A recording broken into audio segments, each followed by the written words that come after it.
Flutter আমরা কেন ব্যবহার করব? তো প্রথমত এখানে যাই flutter.dev এ গিয়ে দেখব যে মাল্টি প্ল্যাটফর্ম। Flutter হচ্ছে কি একটা মাল্টি প্ল্যাটফর্ম, অর্থাৎ আমরা mobile application, iOS application, web desktop সহ বিভিন্ন ধরনের অ্যাপ্লিকেশন তৈরি করতে পারি। এবং Flutter ডেভেলপমেন্টের জন্য বিভিন্ন ধরনের টিউটোরিয়াল বলেন, বিভিন্ন ধরনের প্যাকেজ সবকিছুই রয়েছে।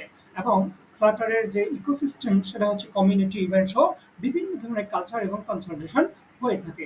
এবং আমরা নিচে দেখতে পাচ্ছি ফ্লাটারের যে সুবিধা তার মধ্যে ফাস্ট, প্রোডাক্টিভ অ্যান্ড ফ্লেক্সিবল, যা অন্যান্য ল্যাঙ্গুয়েজ থেকে ফ্লাটারকে সম্পূর্ণ আলাদা করে রাখে।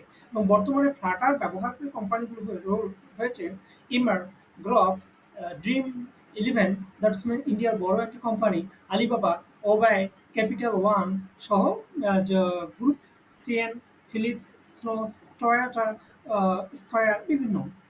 আশা করি বুঝতে পেরেছেন যে ফ্লাটার ডেভেলপমেন্ট কত দূর এগিয়ে যাচ্ছে বর্তমান প্রযুক্তিকে।